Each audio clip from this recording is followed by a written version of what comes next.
जी हाँ दोस्तों, आप सभी का स्वागत है दंगल चैनल के मोस्ट पॉपुलर शो मन अति सुंदर में। हम देखेंगे हवेली की उस शाम में अजीब सी बेचैनी घुली हुई थी। गलियारों में टिमटिमाते पीले बल्बों की रोशनी दीवारों पर परछाइयों को ऐसा नचा रही थी जैसे बीते हुए राज आज फिर जिंदा हो उठे हों। हवेली का हर कोना मानो किसी फैसले के इंतजार में थमा हुआ था। ड्राइंग रूम के बीचों बीच राध्या खड़ी थी। उसकी पीठ सीधी थी, आंखें स्थिर और चेहरे पर एक ऐसा संयम जो टूटने के बाद नहीं बल्कि बहुत कुछ सह लेने के बाद आता है। उसके ठीक सामने निहारिका थी, जिसकी उंगलियां बार बार साड़ी के पल्लू को मरोड़ रही थी। उसकी बेचैनी साफ दिख रही थी, मगर वो उसे घमंड की चादर से ढकने की कोशिश कर रही थी। तुम्हें अब भी लगता है कि तुम यहाँ की मालकिन हो? निहारिका की आवाज में व्यंग्य था, पर भीतर छुपा डर भी था। ये हवेली, ये लोग और प्रथम, ये सब तुम्हारे नहीं हैं। राध्या ने कोई जवाब नहीं दिया।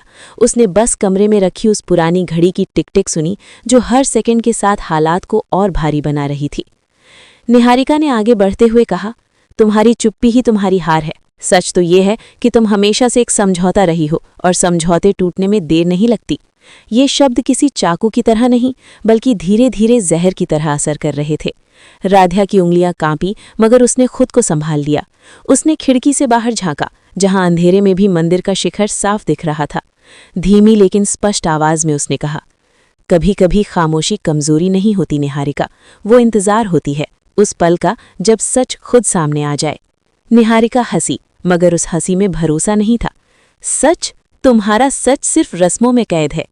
राध्या ने पहली बार सीधे उसकी आंखों में देखा। रस्में तभी कैद बनती हैं जब उनमें भावना ना हो। मेरे लिए वो मेरी पहचान है।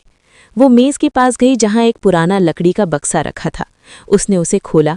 अंदर कुछ कागज, कुछ तस्वीरें और एक छोटी सी चांदी की अंगूठी थी। वही अंगूठी जो कभी प्रथम ने उसे मुश्किल वक्त में थमाई थी। ये अंगूठी किसी दिखावे के लिए नहीं दी गई थी, राध्या ने कहा। ये उस वादे की निशानी थी कि हालात चाहे जैसे हों, साथ नहीं छूटेगा। निहारिका के चेहरे का रंग उतर गया। वो कुछ बोलना चाहती थी, मगर उसी पल दरवाजे के बाहर किसी के कदमों की आहट सुनाई दी।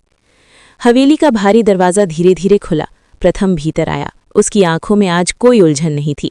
वो सब सुन चुका था, हर आरोप, हर दलील, हर कटाक्ष। उसने कमरे में एक नज़र घुमाई और फिर सीधा राध्या के पास आकर खड़ा हो गया। बहुत देर हो गई है, उसने शांत मगर दृढ़ स्वर में कहा। अब किसी को भी अपनी जगह साफ साफ समझा देना जरूरी है। उसने मेज से वही अंगूठी उठाई और राध्या की हथेली में रखते हुए कहा, ये सिर्फ याद नहीं है, ये मेरा फैसला है। तब भी था, आज भी है। निहारिका आगे बढ़ी, आवाज कांपती हुई। प्रथम, तुम एक गलती कर रहे हो। प्रथम ने उसे बीच में ही रोक दिया। गलती मैं तब करता अगर आज भी चुप रहता। वो पहली बार निहारिका की ओर पूरी तरह मुड़ा। तुम्हारी खामोशी ने तुम्हें हौसला दिया, मगर अब नहीं। कमरे में ऐसा सन्नाटा छा गया जिसमें किसी की सांसें भी साफ सुनाई दे रही थीं। राध्या की आंखों से आंसू बह निकले, लेकिन आज वो बोझ नहीं थे। वो उन रातों का हिसाब थे जो उसने अकेली गुजारी थी। प्रथम ने उसका हाथ थामा। चलो, उसने कहा, इस हवेली से नहीं, इस डर से बाहर। दोनों साथ साथ आगे बढ़े। पीछे सिर्फ दीवारें रह गई और एक कहानी जो वहीं खत्म हो गई, क्योंकि जब भरोसा कदम से कदम मिलाकर चलता है तो कोई भी साजिश रास्ता नहीं रोक सकती। वीडियो अच्छी लगी हो तो लाइक ज़रूर करें और ऐसे ही अपडेट पाने के लिए हमारे चैनल को सब्सक्राइब ज़रूर करें। आप लोग किसको सपोर्ट करते हैं हमें कमेंट में ज़रूर बताएं।